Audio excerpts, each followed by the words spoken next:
조합제TV 시청자 여러분 안녕하십니까. 2020년 7월 23일 목요일 오전 5시입니다. 계속해서 박정희 대통령의 큰딸 박재옥 씨의 생전 수기를 낭독하면서 저희 해설을 곁들이겠습니다. 이번이 6번째고 마지막 회입니다. 그동안 많은 시청을 해주시고 아주 폭발적인 반응을 보여주신 데 대해서 감사를 드리면서 깜짝 놀랐습니다. 이렇게 많은 분들이 접속을 해주셨는데 이 누적 조회수가 현재 100만 건이 훨씬 넘었습니다. 오늘 마지막 회인데 내일부터는 또 다른 연재를 준비를 하고 있습니다. 이 박재옥 씨에 대해서 이렇게 관심이 많은 이유를 한번 분석을 해보았더니 역시 박정희라는 위대한 인물 그리고 유경수 여사 너무나 아까운 나이에 돌아가신 유경수 여사에 대한 생각 그리고 박근혜 전 대통령의 지금 처지 이런 게 다 종합이 되어 가지고 더구나 박정희 대통령의 큰딸이면서도 박 대통령이 재임할 때는 사실상 존재하지 않는 사람으로 취급되었던 분의 생애이기 때문이 아닌가 그렇게 생각을 했습니다. 제가 13권짜리 박정희 전기를 다 끝낸 다음에 박지만 씨를 만났습니다. 박지만 씨가 이런 이야기를 했습니다. 보통 사람들이 모르는 아버지의 모습이 하나 있다고 했습니다. 그게 뭐냐고 물었더니 우리 아버지는 살아있는 모든 것을 사랑한 사람이다 라고 했습니다. 살아있는 모든 것을 사랑한 분입니다. 아주 그 표현이 멋지고 그런 측면에서 생각해 본 적이 제가 별로 없었는데 딱 뭔가 오는 게 있었습니다. 그렇구나. 박 대통령의 인간성을 한마디로 살아있는 모든 것을 사랑한 분이다 라고 정의할 수 있겠구나 하는 생각을 했던 것입니다. 그러면서 역시 저처럼 멀리서 박 대통령을 취재하고 연구한 사람보다는 가장 가까이 있었던 박지만, 박재옥 씨 같은 피부치가 본 그분의 인간됨이 가장 정확하구나 하는 느낌을 가졌습니다. 이번에 박재옥 씨의 생전 수기를 연재하면서도 그런 느낌을 받았습니다. 박정희 대통령은 살아있는 모든 것을 사랑한 사람입니다. 살아있는 모든 것 중에서 가장 중요한 것이 국민이죠. 국민을 사랑한 사람입니다. 특히 약한 사람 그리고 가난한 사람을 사랑했습니다. 약한 사람을 사랑한 그 마음이 바로 1977년 7월 1일부터 시행된 의료보험입니다. 그 의료보험이 지금 세계에서 가장 효율적이고 가장 값이 싼 그리고 그 저력으로 우리가 코로나 사태를 세계에서 가장 잘 극복하고 있는 나라로 만드는 것입니다. 그분의 나무를 사랑하는 자연을 사랑하는 마음이 바로 산림 녹화가 되었습니다. 세계에서 그것도 공업화를 하면서 산림 녹화를 동시에 한 세계에서 유일한 나라라고 합니다. 그리고 요사이 한참 논란이 되었던 그린벨트 또 박 대통령이 환경을 사랑하는 마음이 바로 그런 정책으로 나타난 것입니다. 그런데 정작 당신은 참 어려운 살아있는 사람을 살아있는 존재를 사랑할 수 없는 그런 환경에서 살았습니다. 자기가 가장 존경했던 큰형 박상희 씨는 좌익운동을 하다가 우익 경찰에 맞아 돌아가셨습니다. 그리고 부인은 좌익, 즉 김일성이 보낸 자객에 의해서 암살되었습니다. 그리고 본인은 가장 아끼던 부하, 그것도 고향이 같은 김재규에 의해서 돌아가셨습니다. 그리고 그 따님은 지금 선동에 의한 탄핵에 걸려가지고 지금 징역 수십 년을 선고받고 감옥 생활을 하고 있습니다. 저는 이런 생각도 해봅니다. 우리 국민이 박정희 대통령의 따님을 이렇게 대우하는 게 과연 옳은 것이냐? 모든 것을, 살아있는 모든 것, 나무 한 그루, 가난한 사람일수록 더 그런 분에 대한 대접이 이 정도밖에 안 되냐 하는 생각을 하기도 합니다. 오늘은 마지막 회입니다. 제가 지금부터 읽으면서 해설을 해드리겠습니다. 박재옥 씨의 이 수기는 1995년 12월로 월간조선에 실렸었고, 당시 강인선 월간조선 기자, 현재 조선일보 부국장이 3박 4일 동안 인터뷰를 해서 정리를 했던 것입니다. 대통령의 딸이기 때문에 나는 매사를 조심하지 않으면 안 되었다. 특히 거만하다든가 사치를 한다든가 하는 이야기는 듣지 않으려고 노력을 했다. 형편이 어려워 사치할 여유 같은 것은 있지도 않았지만 혹시라도 내가 화려하게 차리고 다닌다고 생각해보라. 사람들은 누구에게서 받은 것으로 생각하기 십상일 것이다. 나는 내가 혁명을 하여 정권을 잡은 아버지의 딸이라는 것을 늘 명심하고 있었다. 나는 아버지의 사랑을 듬뿍 받고 자란 것도 아니고 아버지와 함께 산 기간도 얼마 되지 않는다. 한때는 그토록 원망했던 아버지였지만 시간이 흐르면서 나는 어머니를 이해했듯이 아버지도 이해하게 되었다. 미안한 마음도 커져만 갔다. 이혼을 하고 싶으셨을 때도, 좋아하는 여자가 생겨 재혼을 생각하실 때도 내가 얼마나 방해가 되었을까 하는 생각을 하면 마음이 아팠다. 적은 월급에서 몰래 내 학비와 용돈을 떼내 붙여주시느라고 마음고생도 심하셨을 것이다.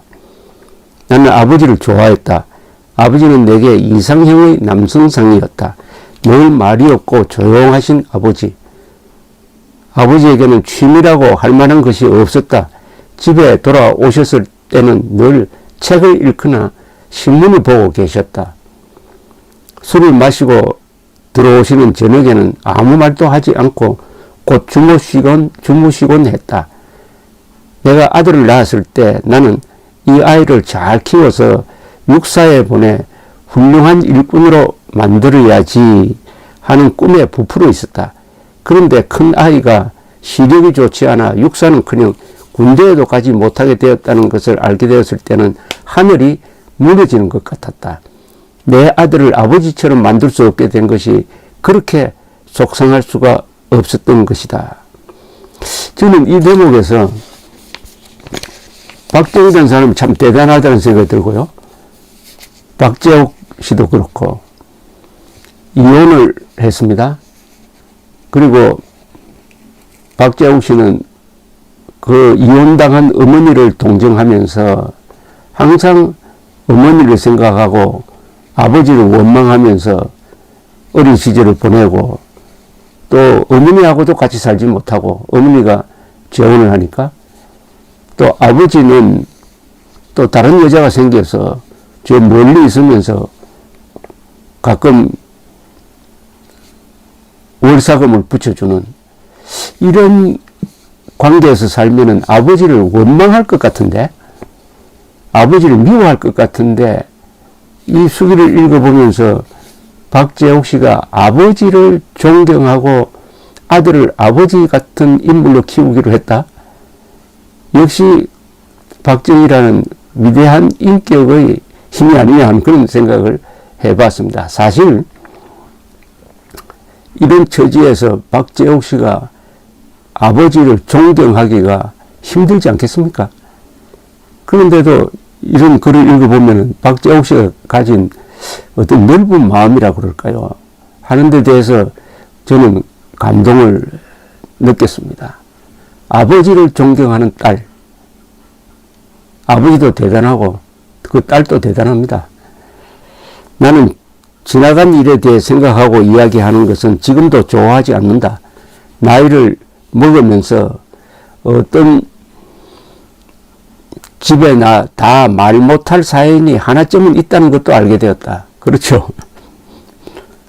고관대작의 의리의리한 집도 대문 열고 들어가 보면 다 구구한 사연이 있게 마련인 것이다. 그것을 깨닫고 나니 나에게는 오늘이 현재가 더욱더 중요해졌다.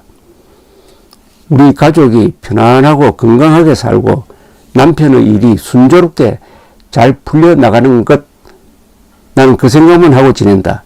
그래도 가끔씩은 다독거려 놓은 마음이 견딜 수 없게 혼란스러워지기도 한다. 거리에 나가 있다가 사람들이 아버지 이야기를 하는 것을 들을 때이다. 많은 사람들이 아버지를 훌륭한 대통령으로 기억해주고 있지만 그렇지 않는 사람도 많다. 박정희가 일본 육사에서 꼴찌를 했다더라.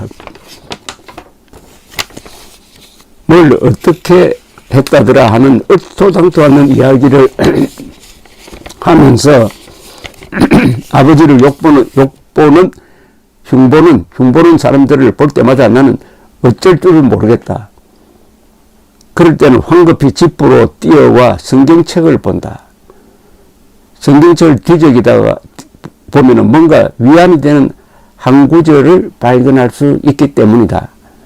그 구절을 읽고 또 읽으면서 나는 마음을 달랜다. 나는 기독교 신자는 아니지만 그래도 성경책은 가끔 본다. 그 안에서 늘 위안받을 수 있는 구절을 발견하기 때문이다. 아버지가 돌아가신 것도 벌써 15년도 더 전의 일이 되고 말았다. 아버지가 돌아가셨을 때의 슬픔이야말로 다 할 수 없었지만은 그 와중에도 나는 이제 더 이상 대통령의 딸이 아니라는 사실에 홀가분함을 느꼈다. 대통령의 딸이기 때문에 조심해야 하고 대통령의 딸이기 때문에 주목받아야 하는 일이 너무 많았기에 더 이상 그러지 않아도 된다는 것에 편안함을 느꼈던 것이다. 이 박재옥 씨의 경우에는 대통령 딸이기 때문에 조심해야 되는 이유 중에 또 하나가 이혼한 어머니, 이혼당한 어머니의 딸이기 때문에 더 조심했어야 되죠. 아버지가 대통령으로 계시는 동안 나는 10년을 외국에서 살았다. 미국과 칠레, 캐나다에서 조용히 지냈다. 숨어 살았다고까지는 할 수가 없어도 어쨌든 남 앞에 나서는 것은 최대한 자제하고 살았던 것이다. 그 덕에 나는 아버지가 돌아가신 후에는 사람들의 눈으로부터 자유로울 수가 있었다.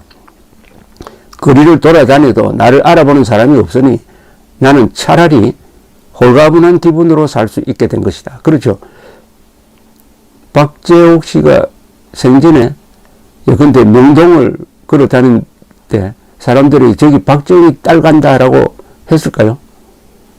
그 얼굴이 거의 알려져 있지 않았지 않습니까?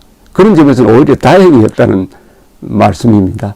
박정희 대통령 재임 중에는 숨어 살아야 됐는데 그 숨어 살았던 덕분에 박 대통령이 돌아가시니까 이제 난 더 이상 혁명가의 딸도 대통령의 딸도 아니다 하는 그런 해방감을 느꼈다는 말입니다. 그런 동안 세월은 손살같이 흘러 나도 60을 눈앞에 둔 나이가 되었다.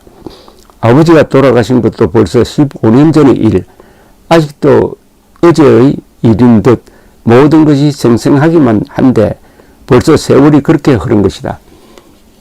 그 사이 워낙 철저하게 침묵을 지킨 덕분에 우리 아이들조차도 우리가 지나온 세월에 대해 아무것도 모르고 있는 형편이다. 아득하게만 보였던 그 언젠가가 내가 눈물 없이도 지난 날을 회상해 글을 쓸 수 있을 때가 이제 서서히 다가오고 있는 것 같다. 1979년 서울에서 장례식을 마치고 캐나다로 돌아가 황급히 싼 이삿짐은 한동안 풀지도 못했었다. 그 후에 당장 필요한 것들을 꺼냈는데 그 외의 것들은 아직도 풀지 못하고 그대로 두었다. 마치 그때 시간이 얼어붙기라도 한 듯 나는 아직도 정리 못한 짐이며 기억들을 잔뜩 가지고 있다. 이제 아들과 딸을 낳고 성인이 다 되어 제 몫을 하게 된 우리 딸과 아들들이 다른 사람의 입을 통해 할아버지에 관한 이야기를 듣지 않도록 서서히 지나간 날들을 정리해 보아야겠다. 이게 끝입니다. 정리, 강윤선 월간조선 기자 이렇게 되어 있습니다. 이걸 읽으면서 이 강윤선 기자가 같은 여성의 입장에서 서서 그런지 정말 정리를 정확하게 아주 아름다운 문장으로 했다는 생각이 듭니다. 이 좋은 기자를 만나는 것이 공인으로서는 참 행운입니다. 그리고 이 글을 읽으면서 이 어려운 시기를 그리고 수많은 고통을 한 몸으로 받아온 박재옥 씨가 지난 7일에 돌아가셨는데 83살이었습니다. 이렇게 꿋꿋하게 살 수 있었던 것은 무엇일까 하는 생각도 했습니다. 그렇게 어렵게 살면서도 어머니에 대한 사랑, 아버지에 대한 존경심을 잃지 않고 또 든든한 남편을 만났다. 한병기 씨, 박정희 사단장의 부관이던 한병기 씨와의 만남, 그래서 단란한 가정을 만들었다는, 이 가정에서, 단란한 가정에서 힘이 나온 것이 아니냐 하는 생각이 들었습니다. 박정희 대통령의 자제분들, 박재옥, 박근혜, 박근영, 박지만, 그 중에서도 박재옥 씨가 어떻게 보면 가장 어려운 생활을 했으면서도 가장 단란한 가정을 만들고 가장 꿋꿋하게 살아왔다 하는 그 힘의 원천이 역시 가족이었다는 이야기로 귀착이 됩니다. 이 박재옥 씨의 수기는 가족 이야기입니다. 가족. 1930년대부터 40년대, 50년대, 60년대, 70년대, 2020년대 이르기까지의 대한민국의 격동기를 살아온 가족 이야기입니다. 아버지 박정희, 어머니 김호남, 그리고 남편 한병기, 그리고 박재호, 그리고 그 자제분들, 가족이 겪었던, 격동 현대사에서 가족이 겪었던 식민지, 해방, 6.25 이후의 혼란기, 4.19, 5.16, 경제발전, 그리고 박정희 대통령의 죽음, 그 죽음 뒤에 일어난 정치적 혼란기, 그리고 박정희에 대한 국민들의 평가가 더 좋아지던 시대, 이런 80년을 관통한 박재옥 씨의 수기는 한 개인의 수기이기도 하지만은 그 시대를 같이 살았던 사람들의 이야기가 아니냐 하는 생각도 해보았습니다. 이 박재옥 씨가 돌아가셨을 때 저는 박근혜 전 대통령이 옥중에 있지만은 휴가 신청을 하면은 받아들였을 것이라고 보는데 그렇게 나오지 않았습니다. 박근혜 씨로서는 이복 언니죠. 이복 언니인데 많은 사람들이 박정희 대통령의 큰딸 박근혜 이렇게 알고 있었는데 박정희 대통령의 큰딸 박재옥 이렇게 나오니까 상당한 분들이 아마 처음 그 이야기를 접했을 것이라고 생각을 합니다. 박재옥 씨의 이 수기를 읽으면서 느낀 것은 바로 우리 세대의 이야기구나. 그리고 우리 부모님들의 이야기구나.